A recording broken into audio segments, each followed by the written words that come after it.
Hey guys, welcome to Technicado Pro. So, in today's session, we are going to learn about elastic load balancing. So, this will allow us to be more elastic on AWS. So, how it can be done? Let's check it out. Now, what are load balancers? Load balancers are servers that forward internet traffic to multiple servers. That is our EC2 instances. Okay, so how does it work? Let's check it out. Now, these are the EC2 servers with elastic load balancers, right? So now what happens here that we will have multiple EC2 instances and we will have one load balancer. Now any user, if he wants to transfer his data or do any update on his application or website, what it will do, it will send data to EC2 instance. But if elastic load balancer is there, the data will go to the elastic load balancer and the elastic load balancer will decide where to send this data. So if EC2 instance number 1 is available and it has no traffic or less traffic and it can take more data, it will transfer that data to EC2 instance. Once it is transferred, EC2 instance will give a reply something in a form of data to ELB, and that data is being transferred back to the user. So this is how elastic load balancer works. So suppose another user comes in. So the process is repeated again. Now this time ELB will check that first EC2 instance is available or not. In case the traffic is high or congested, it will transfer the data to the next available EC2 instances. So this can go on multiple times, you can understand from, right? So let's move ahead. Now why do we use a load balancer? What is the need for it? Now first of all, like I said, it can spread your traffic into multiple instances, right? It is spread across multiple downstream instances. Here the downstream instances are called as EC2 instances. Okay, it exposes a single DNS to application. It also seamlessly handles features of downstream instances, right? Suppose if an instance is one of your EC2 instances is down, what it will do, it will neglect that particular EC2 instance and it will start navigating the traffic to the rest of the available EC2 instances, right? It also what it also does is regular health checks on the instances that they are available and they are in good health or not.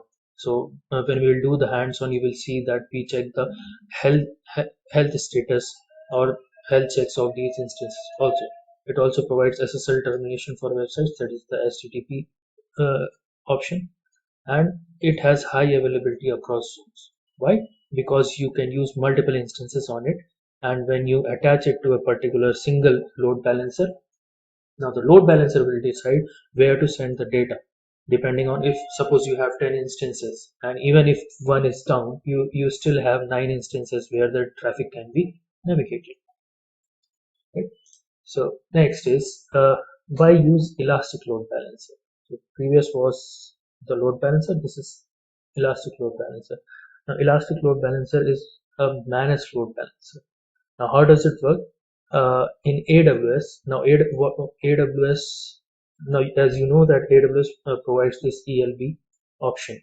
Now AWS guarantees that the ELB will be working all the time, 24/7. Now AWS takes care of upgrades, maintenance, and high availability. You don't have to worry about it. Okay, so the cost is less to set up, but the only problem is that load balancer you have to put more effort on you, right? In the classic load balancer that you were using before. So there you have to worry about the maintenance and the integration also. But in AWS ELB, you don't have to worry about these things. You just have to select an elastic load balancer and start working on it. Now AWS offers three kind of ELBs. First one is application load balancer. This is used for HTTP and HTTPS only. That is the websites, right? It works on layer 7. Now layer thing is layer part I'm not explaining because it comes under the networking part. Now the second one is network load balancer. It is used for ultra high performance or for TCP layer 4. Now classic load balancer, it is slowly going out of the market. It is used for layer 4 and layer 7. That's why I'm not going to discuss this. So what we'll do is next do the hands-on. these AWS ELB. So let's go ahead and start the hands-on on EC2 Elastic Load Balancer. So what we'll do, we'll first go to the EC2 dashboard and launch two instances.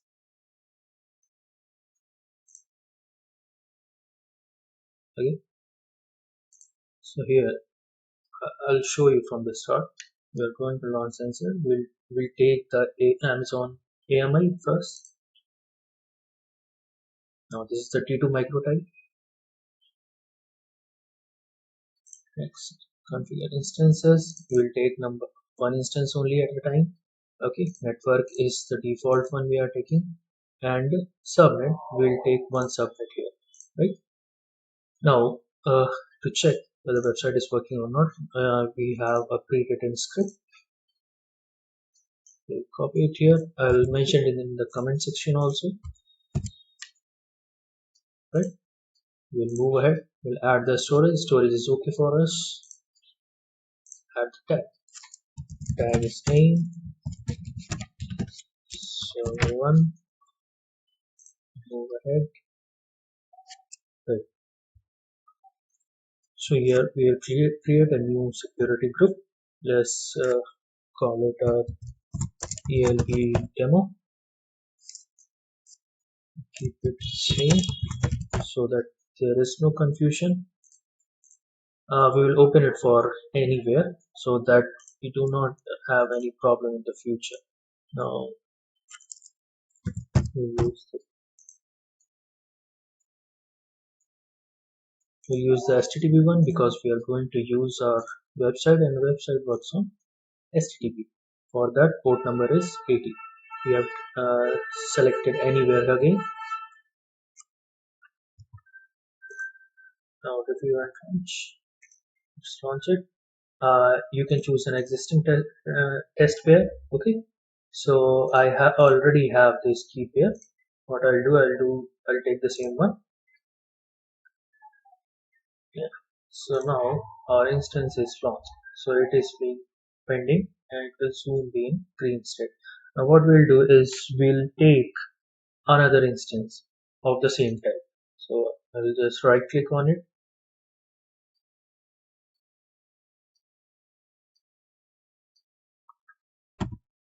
Sorry, and go from here, just launch mode like this. Okay, now here you can change this subnet. Okay. Now what we are going to do is go here, edit instance details, subnet type. I'll take the South 20. Right? Now add storage is same, tags, change the tag, just make it server 2.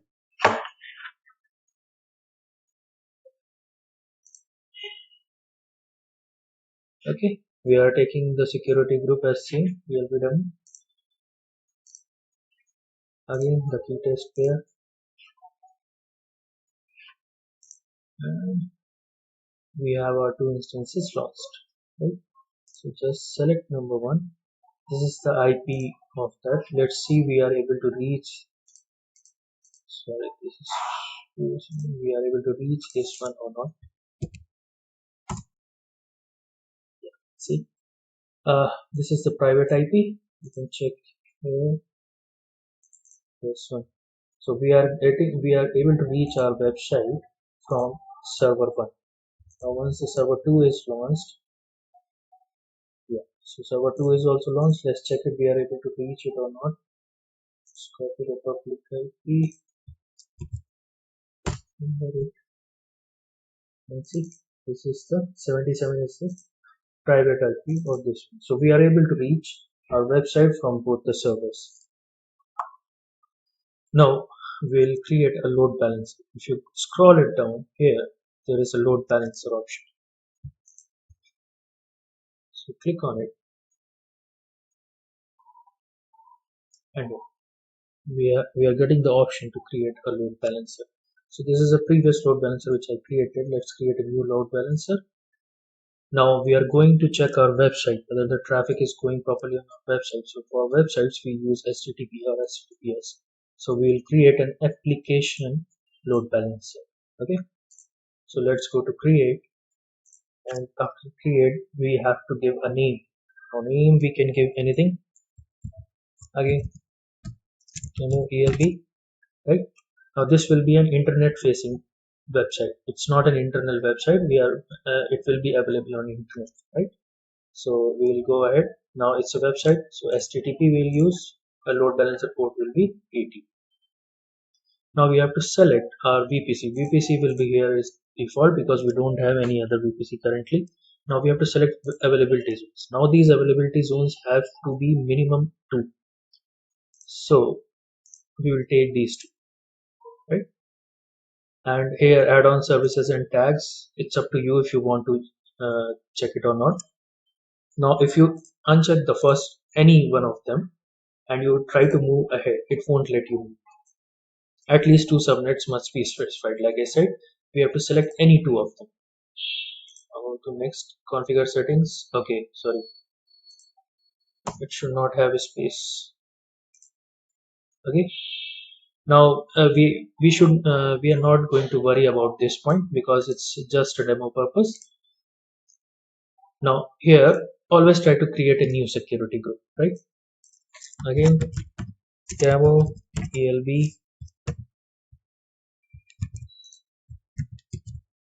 right? Now ours is a website, so it will use HTTP. For that, port number 80 is required. Now what we'll do, we'll set it to anywhere. So next, configure routing. Now again, this is a new target group. Give a new name, demo ELB target group. Now the target type here will be an instance, that is our EC2 instance. We are not going on any IP or Lambda function. So it's an HTTP type. Port again is 80. Okay. Now here health checks, it will perform by HTTP protocol, and the path we have already given in our script. As you can see here, this is the script where it will go on index.html. Right? Now register target, character security letter, not a problem. Move ahead. Now here you can see that under that same zone, whatever subnets that you have selected, there are already 2 instances running on it, server 1 and server 2. So just select it, add to the register, so they have been added. Now next, go to review. Now everything has been done. Just create our load balancer.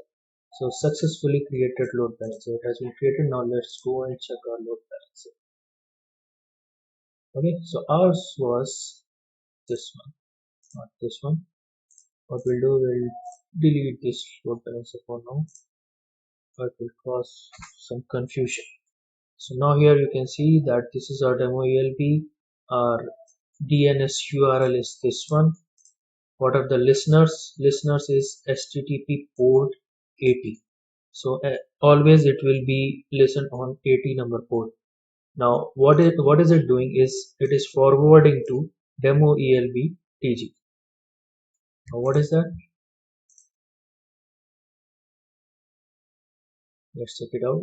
This is the group that we have just created before, right? Target group. So target group is attached to this demo ELB TG. So it is forwarding every traffic that is coming onto the ELB to this target group, and this target group will identify which instance to be connected, and then it will navigate to that particular EC2 instances. Correct? So if we go into the description and copy this DNS URL, paste it here. See, so for now it is coming from the 77 AP. If we go to this, let's go from here, EC2 dashboard.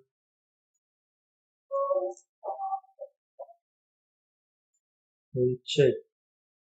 First one was sorry, server 1 and server 2.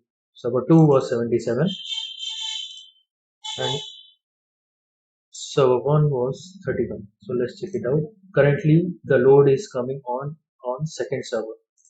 You refresh it, now it is coming on 31. So this is how the load balancer works.